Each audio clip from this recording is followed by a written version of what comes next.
Hi, I'm Caragon, and a lot of people have asked me why I don't speak out on chronic fatigue immune dysfunction syndrome and severely advanced Lyme disease, which is what I'm on disability for. I think I've been just too tired to speak out about it because that's the main problem, is the fatigue is so bad. And the cognitive symptoms are very bad. Let's just talk about how it affects my life and what happens, because it's so much more severe than so many people believe that it is. It's like, let's talk about what happened on Memorial Day. Memorial Day, I had plans with a friend to go out, and I got severely lightheaded because the neuromediated hypotension is so bad that the blood pressure just drops.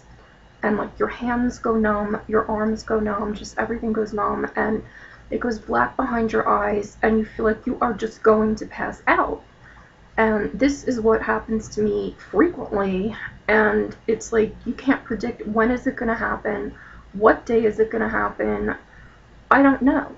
I don't know even sometimes like whether I'm going to be okay in the morning or whether I'm going to be okay at night. I don't know. And it's such a big problem because when I get severely lightheaded, it lasts like 12 hours. This isn't something that just, is a few minutes. My idiot relatives think it's something you can just get over. You can't get over blood pressure that drops all the way down into the 70s and it stays there for like 12 hours. It doesn't come back up. And that's neuromediated hypotension and post-orthostatic intolerance, which is the biggest problem with this disease. It makes you severely lightheaded. You can't function.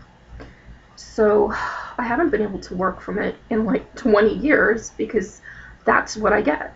Like today, we could talk about what happened today.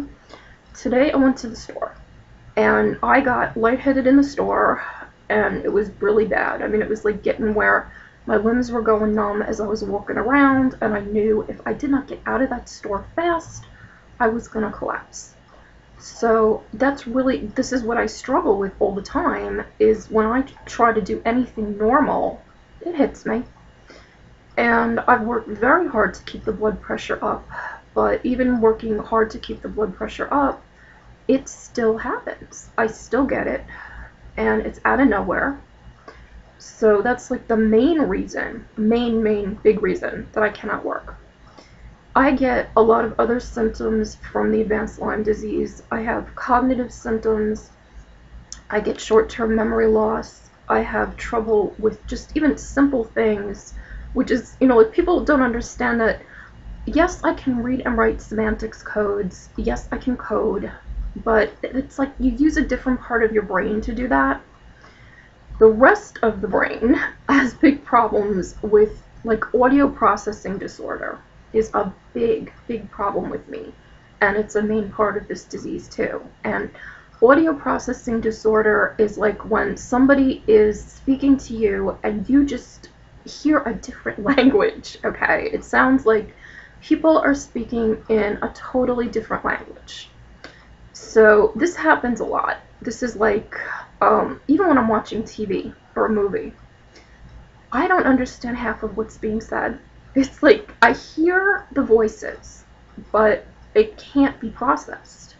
And sometimes, like, it'll take me like a minute or two, and then I'll understand what was said to me, or what was like on the movie. But it's not that we don't hear, it's that we like can't process what is coming in. So it's really a terrible thing because I can't take orders because of it. I can't like take directions. I can't, get that information because my brain just like won't do it. So that's one big reason that I don't socialize a lot and I stay away from people, because I really just have a big problem with it. It's like you're trying to have a conversation with somebody and you cannot understand what the hell they just said to you. So you have that on top of short-term memory loss, where even if you do understand what they said to you, you'll just forget they ever even said it. And then like, a day or two later, somebody will be like, didn't I tell you this? And you'll be like, no, I have like no memory that you said anything to me. So I used to go through that a lot with my mother. She would be like, I told you this, and I'm like, no, you didn't say anything. And then like sometimes I'll remember it later and I'll be like, oh yeah, I guess she did say it to me. But it's like, that's part of these cognitive problems.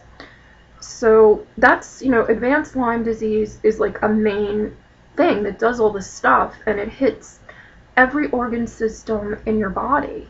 And that's like the main thing. It's like, I have problems with so many different organ systems. Hashimoto's hypothyroidism is one where it's like totally destroying my thyroid and it's out of control. And my doctor is trying to get it under control, but so far it's like totally not under control. So I never feel good, basically. And the pain and the stiffness is huge with this disease. This is like, I come home from the store, everything stiffens up on me like I have rigor mortis, and I like have to hold on to the walls just to like walk around the apartment, which I can barely do when I come home. So that's another main thing. There's just like so many symptoms with this disease that it would take like, a huge book to list them, which they have books on it. The stomach problems, I get that. The arthritis. I was like driving today and my right knee started to bug me because that's like, Lyme. Just there's so many symptoms, but the fatigue itself is not what I would ever list as the main symptom. The main symptom for me is these drops in blood pressure. So they should not call it chronic fatigue, because it's not only is it the worst name in the world, but that's not the main thing that's like killing me. So the fatigue is bad in terms of I do not have stamina. I don't have like the energy to do the things I need to do, and I have to rest up between every little thing. I mean, really, it's like I'll be trying to put my laundry away and I have to rest in between. I have to just stop and be like, I have to rest. Anything. It's like just every little task that I have to do, I have to rest. And it's like frustrating and annoying, but it's horrible because it's like there's no physical energy in the cells to do what needs doing. And I usually tell people, it's like a car that has no gas. Without the gas in the car, you're not going anywhere. Well, without the energy in our cells, we're not going anywhere. And it's like I have to wait for the energy to build back up again, and then it comes back a little bit, but not like, a normal person. I get a tiny amount of energy in a day. I can only do one thing a day because of it. I have to ration my energy. I mean, really ration it. Like, people don't understand that people who have advanced Lyme disease and chronic fatigue syndrome, we have to ration our energy. We have to be like, okay, if I do this today, I can't do something else. So I have to pick what can I do. And this goes on all the time. And this is like even tiny little things. It's like, like, can I take out the cat litter today, or do I have to wait till tomorrow? Because if I use up that little bit of energy, maybe I won't be able to do something else. So it's like small things kill us, basically. I don't know what else to say about it today, but that's the main thing. It's like I am 39 years old, and I usually feel like I am 110, and I mean, it's affected my life in a million ways. I can't have children because of this disease. I am completely sterile from it. Like I said, the thyroid problems. I have just like so many problems from it. So I've been on disability since 1991.